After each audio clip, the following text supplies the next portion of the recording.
I don't think marriage should be about money, but some people really care about wealth more than anything else.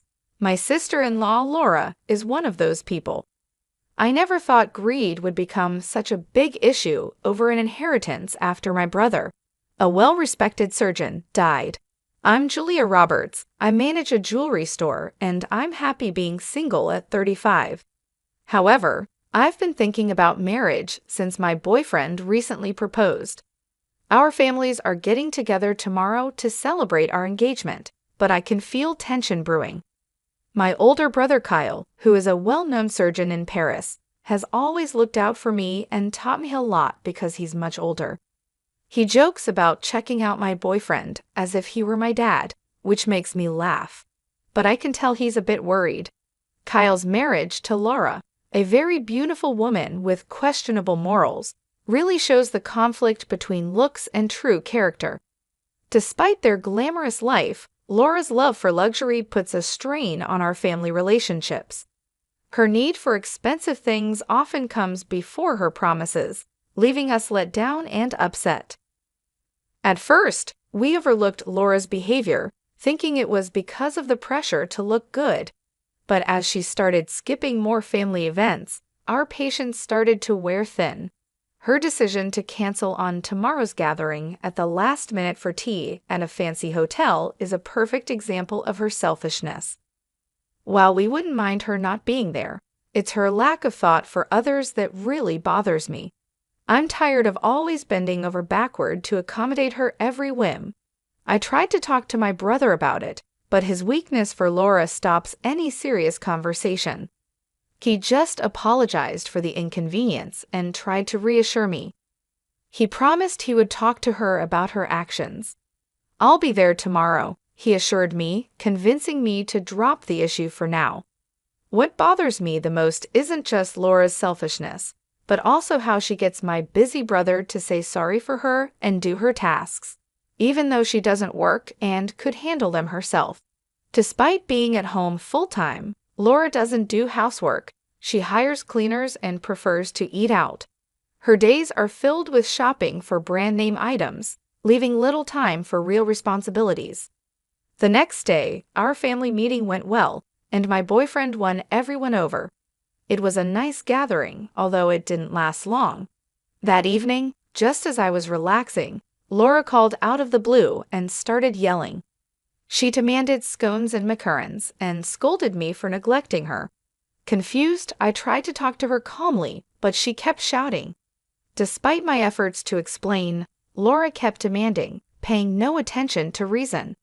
She even demanded a souvenir from the hotel and had so many other unreasonable expectations that left me both puzzled and tired. What should have been a happy evening ended with me feeling exhausted and annoyed because of Laura's unreasonable demands and outbursts. I wondered how Kyle managed to find peace in his daily life with Laura's constant mood swings. What made him marry her in the first place? While her beauty was obvious, her self-centered nature was off-putting. I thought maybe she was spoiled because of her looks. I was worried for Kyle, but I knew I shouldn't interfere with his marriage. It was his choice, after all, and he had always respected my choices too. The next day at the jewelry store where I work, I saw Laura outside, walking arm in arm with a man around her age, probably in his late 30s. They were chatting comfortably as they came into the store. I paused before going over to them. Laura acted like nothing was wrong when she saw me, which made me even more uncomfortable. When I asked about the man with her, Laura said he was just an old friend from her modeling days. Still, seeing them together, especially since she's married, made me feel uneasy. As Laura looked at the jewelry, she boldly asked if she could get an employee discount, seemingly unaware that this was inappropriate. I calmly told her we don't offer such discounts. Honestly, I didn't like the idea of her friend buying things for her, and she seemed slightly annoyed when I told her the discount wasn't available. Laura picked out some items and left, leaving the man to pay the bill. This made me wonder about their relationship. That evening, I decided to talk to Kyle about what I saw, but when I called him, he seemed really down, "Kyle, what's wrong?" I asked, noticing he was upset. I had my suspicions about Laura, but I didn't mention them. When I tried to talk about my upcoming wedding, Kyle seemed distracted by his own thoughts. He talked about saving for our wedding next year and invited me over, but didn't say much about Laura. His uncertainty made me curious. Although I tried to discuss the wedding details, Kyle was non-committal and ended the call abruptly, asking me to meet at our parents' house without explaining why. Maybe he wasn't feeling well. Kyle, a dedicated surgeon, often puts other people's needs before his own health, and this tendency of his to ignore his own health worries me, despite his jokes about the risks of his job. I couldn't stop thinking that his non-stop work schedule was wearing him down. I doubted that Laura, with her self-centered attitude, could give him the support he needed. Kyle sent an email later outlining the plan for a gathering at our parents' house. When I got there, I was shocked to see how pale and worn out he looked, worse than ever before. I asked him how he was, but he just gave me vague answers about being busy with work. Finally, I gathered the courage to talk about Laura's recent actions. I told him about her visit to my store with a young man and wondered aloud if she was deceiving him again. Laura's past actions had always worried me, and I couldn't overlook them any longer. "I've been too busy with work to pay much attention to her," my brother confessed. Our parents were upset by her absence at the gathering, which gave me a chance to bring up my concerns. When I asked Kyle about Laura's absence, he said solemnly, "Laura isn't here today, which is why I asked you all to come. I have a favor to ask." With a serious look, Kyle shared some shocking news. Despite our shock, he stood firm, leaving us stunned. 5 months later, tragedy struck as my brother died from stomach cancer, a result of constant stress and overwork. It was a harsh truth to face. Despite his commitment to saving others, he had neglected his own health. He had started to see signs and went through tough tests that confirmed his illness.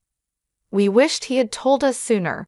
Tears flowed at his funeral, surrounded by a deep feeling of loss.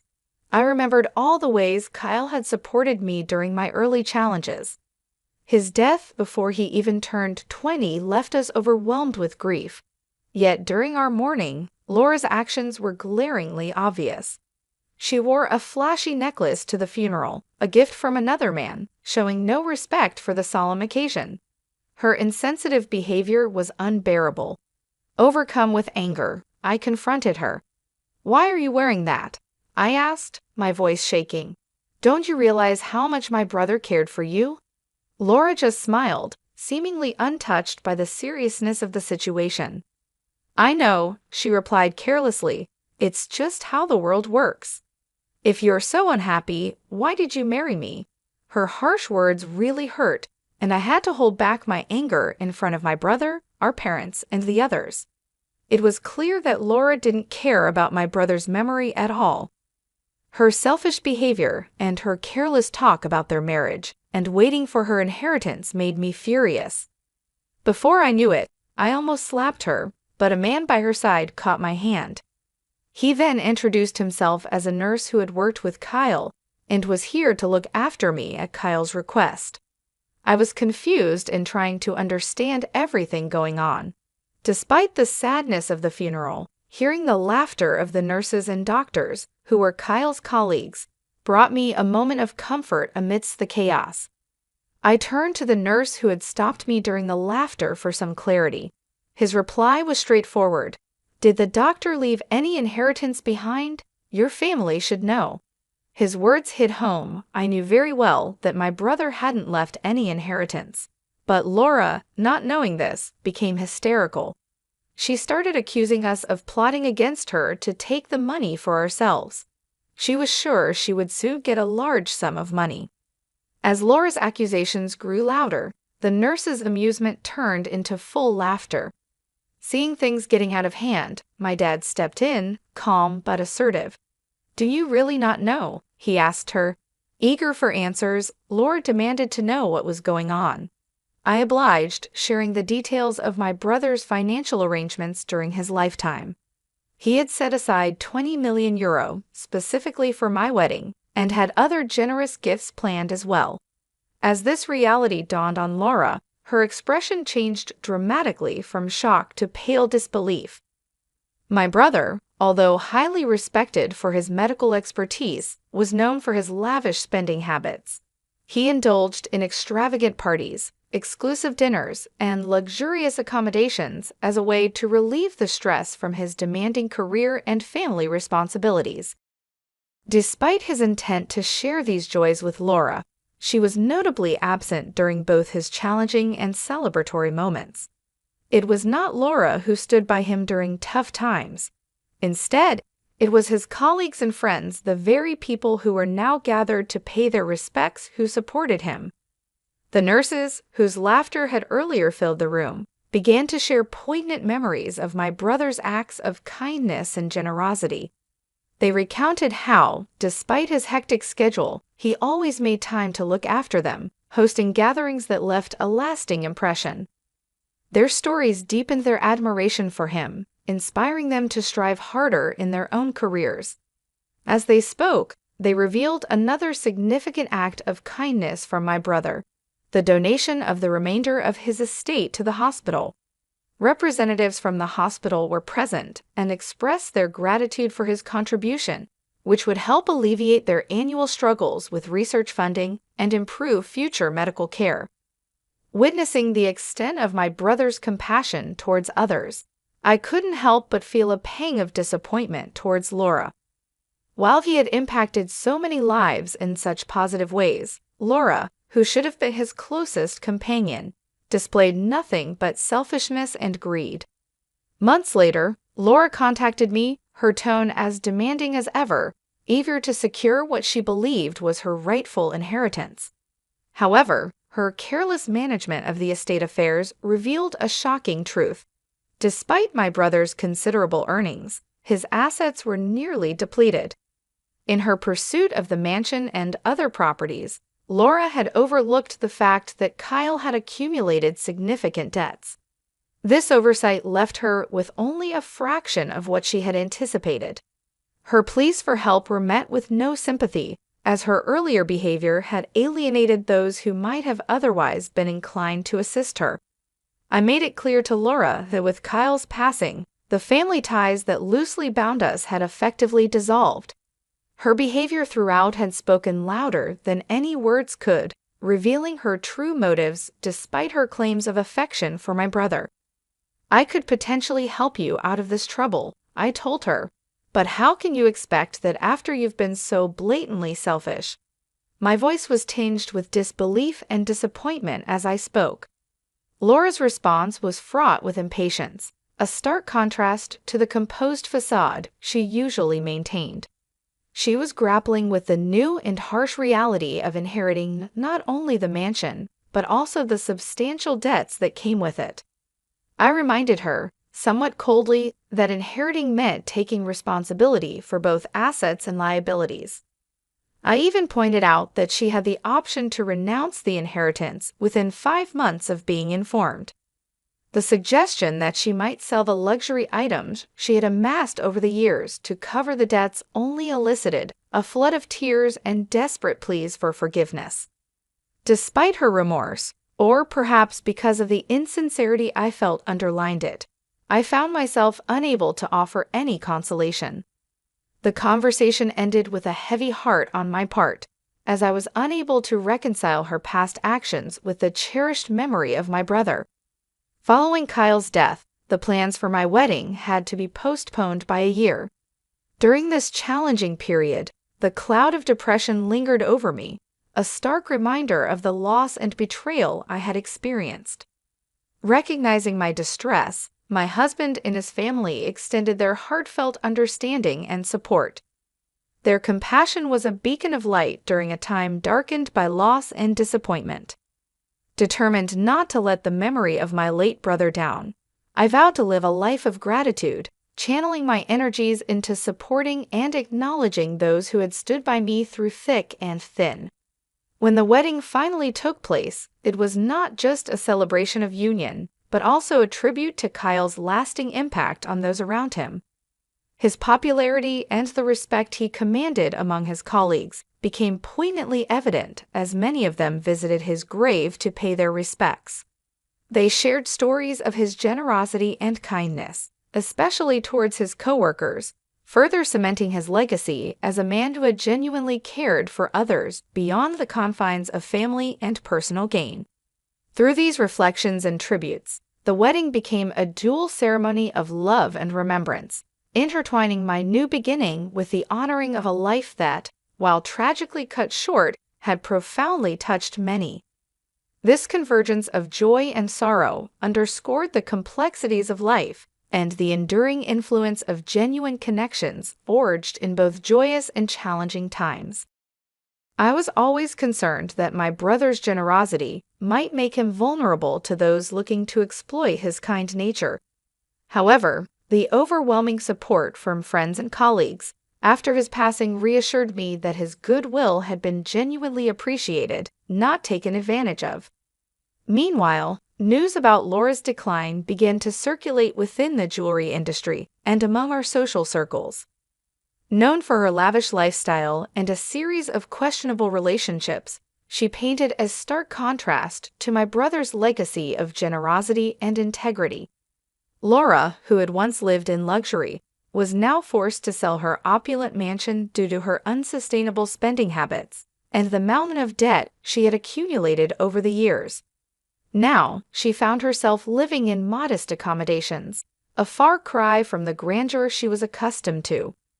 Her financial downfall was a topic of quiet discussion and served as a cautionary tale about the perils of living beyond one's means. Reflecting on Laura's misfortunes, I couldn't help but feel vindicated in my long-held belief that marrying for money was a fundamentally flawed motivation. It was clear that Laura's priorities had led her to a lonely and challenging path, whereas my brother's focus on kindness and giving had earned him lasting respect and love from those around him. Motivated by these reflections, I vowed more fervently to honor my brother's memory by protecting his legacy. He had spent his life not only as a skilled surgeon, but as a pillar of support and generosity in our community. In his professional life, he was revered not just for his medical expertise, but for his willingness to go beyond the call of duty to assist his colleagues and patients alike. At home, he had always been my protector, guiding and supporting me through life's challenges. Determined to keep his spirit alive, I engaged more actively in community service and charity work, areas my brother was passionate about. I organized fundraisers and volunteered at the hospital where he had worked, helping to fund the programs he had started or supported. These efforts brought me a sense of closeness to him, a feeling that I was continuing his work in some way. Moreover, I took steps to ensure that the stories of his kindness and generosity were remembered and celebrated. I shared these stories at community gatherings and on social media, ensuring that his legacy would inspire others as much as it inspired me. The positive responses from people who had been touched by my brother's life encouraged me to keep sharing and celebrating his life. In doing so, I found a profound sense of purpose. While Laura's life seemed to spiral into chaos as a result of her choices, I found strength and fulfillment in upholding the values my brother had taught me. This contrast between our paths was a stark reminder of the different outcomes that result from our life choices. By choosing to embody my brother's principles of generosity and support, I not only honored his memory, but also enriched my own life, making it fuller and more meaningful. Through these actions, I not only kept my brother's memory alive, but also ensured that his legacy of kindness and selflessness continued to impact the community, proving that the values he lived by were his true lasting wealth.